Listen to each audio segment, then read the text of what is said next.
We've got a couple of personal favourite sayings on this channel. Gonzo's is rearranging his chairs on Titanic. He also likes to use the phrase swashbuckling attacking football. Guarantee when we play Liverpool in a preview he will use the word swashbuckling. He likes it. It's a personal favourite. Mine is back or sack the manager. I like that one. I'm going to keep on using it. And more so this summer than ever possibly. Because I've got a feeling we're doing neither. I think that's a very, very dangerous thing to do. Because you're not backing him. You're essentially hanging him out to dry a little bit. I've always believed that manager should do or die on his own sword. I don't think next season, if the season was to kick off tomorrow for example, David Moyes would not be going into battle with the weapon of his own choice. He'd be using Pellegrini's. He's even got players there from Bilic's squad. He's even got some players from Sam Allardyce's squad. But he's not had an opportunity to mould it. And I'm obviously basing this video on the fact that we are skint. But I do believe we are skint. I don't think there's £0. I think we've got a few million maybe, but that's it. And I do think it is a sell to buy kind of process that we're trying to go through, and we're struggling a little bit to get people to come buy our players, which I can understand, to be honest with you, because the ones we want to sell, why would people want to buy them if we don't want them? And I know right now you're thinking, well, hang on a minute, everybody's skint. We're seeing reports tonight that Southampton now, after buying one, well, I know they bought 2 players, but Højbjerg left as well. So even they're having to sell before they can buy now apparently. But the difference is, Southampton weren't flirting with relegation last season. We were. Not every club is flirting with relegation. Not every club has one of the oldest squads in the Premier League last season. We do. We're in the top 3. I think we might be second actually. Only Burnley had an older average age in the squad. But not every manager has had a summer to shift players in and out like David Moyes. David Moyes is one of the few managers that's not working with his own squad, or at least half of his own squad anyway, and that's why he needs back this summer. He needs to be able to go into next season with as much as possible his squad. It's not going to be done in one summer, but I'll get on to that. But he needs to be able to bring in 2 or 3 players that's going to get into that starting 11 that he wants, which allows him to play his way. The flip, I'll get on to that bit as well. 4 years ago, Mark Noble stood there and told us we're not run like a circus anymore. And I think that was a bit offensive, to be honest with you, to circuses. Circuses are well organised. The ringmaster, he's in there, he's leading it. He comes out at the start, he does his introduction, he introduces the acts, he comes on in between them all, he keeps the show ticking over.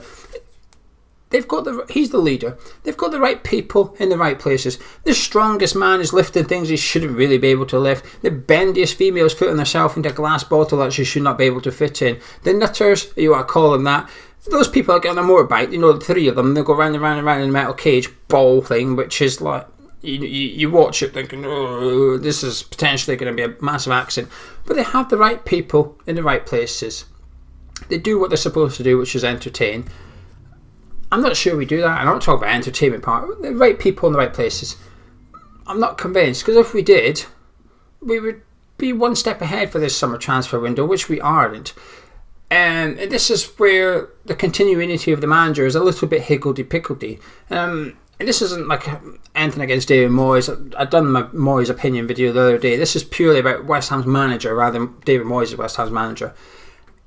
And you know what, he's struggling to use Felipe Anderson and stuff, but this is where it comes back to the fact that, well, this is why when you get rid of one manager, you should try and bring in a manager that can work with the squad that's already there. We've gone and brought in a manager that is working with the squad he's got there, but you get the impression that 3 or 4 of the high earners as well isn't really the type of player that David Moyes wants to use. And that's unfair on David Moyes, if you like, but that comes down to the top, the people at the top of the club, which says, well, what's going on here? I'm not sure anyone has the answers. We spoke about Arsenal the other day because of them being linked with Felipe Anderson and the fact that they've got people in positions at their club that we've never heard of. If you were to take some of the positions that they've got, people in running, even the head of recruitment part, can't remember Edu's job title. I couldn't remember the last one. I've still not looked up. It's something like technical director of football or something. If you were to ask David Sullivan what these job roles are, I'm not even sure he's 100% would be able to give you the answer. I can't, but then I'm not like a football expert. I'm just a fan that likes to watch football, as simple as that. It's very similar to, like, do you know when you first meet someone and you get chatting, then eventually you get to the sexy chat stage, don't you? And then you might get the question, what is your favourite position? And you're thinking, what one of the 4 I know do I say? And you can't say one of the 4, can you? Bit embarrassing. It's not going to impress, isn't it? you get on the Google and you're thinking, oh, what will I say? And you're like, oh, the pointer. And then the other person might say, you sure? And you're like, yeah. All right, okay. So you're happy with the woman upside down with her thighs around your neck and stuff. Yeah, you're convincing no one. And it's a bit like that at West Ham in a minute. I feel that, like, well, A, there's no sexy time, and B, we just don't really know what we're doing. It's just a little bit scattergun at the moment. Saying that, I do get the vibe that David Moyes kind of knows what he wants to do and stuff. He's just got no room for manoeuvre. But there's a couple of things that worry me here. I mean, it goes back to the backer sack thing. David Moyes has got 1 year left on his contract, and I hate that. I do not like managers with 1 year on their contract, and I'll tell you why. What's their motivation for 2 years' time? So not next season, not 2021. I'm talking now 21, 22. It's hard, isn't it, to say the seasons as numbers. You've really got to think it through for something so simple. So the season after next, right? So Moyes has got 1 year in his contract. The season that follows that. What's Moyes' motivation to look after West Ham going into that season? Well, presently none. Because as it stands, he's not going to be here. Now, I know you're thinking, well, he's going to win his contract and stuff. Well, obviously I hope he does, because then it means we've had a good season. But at the minute, he's not got that. Declan Rice, I remember Declan Rice from Pellegrini's first game in charge. We got smashed at Anfield, and Declan Rice got hooked at half-time and stuff. And then he obviously went on to do well. And Declan Rice, in an interview since then, has said about how he thought he was going to have to go out on loan because the window wasn't shut then, and he could go on loan. He was going to go on loan to the Championship. He thought he was going to do that. But Pellegrini was able to give him time. Pellegrini was able to say, don't worry, I've got a young lad here who's going to make a few errors. That's all right, because I've got 3 years at West Ham. This 6 months or something might be a little bit iffy for Declan, but that's okay, because the following 2.5 years I'm here, I'm going to benefit from that. But David Moyes can't really do that. We've got players like Nathan Holland at the minute as a prime example. He's 22 years old now. He's not young. So this really is he's getting into this make or break stage. Otherwise, you can be like a Josh Cullen, constantly out on loan until we really have to make a decision. But what's David Moyes' motivation for playing Nathan Holland over the next 6 months or something? Because he's going to make errors. He's going to struggle to step up unless he's an exceptional talent, which I don't think he is. I think he could become a Premier League winger and stuff. But you've got to allow him to grow into that. You've got to allow him to make mistakes. You've got to allow him to have quiet games. But when you've only got a year on your contract, do you have time to allow Nathan Holland to grow into the Premier League, if you like? And I'm not sure you do. You almost have to have instant success as a manager. And this is why when David Moyes speaks about young and hungry players, I think, well, hang on a minute, David, because what is young and hungry?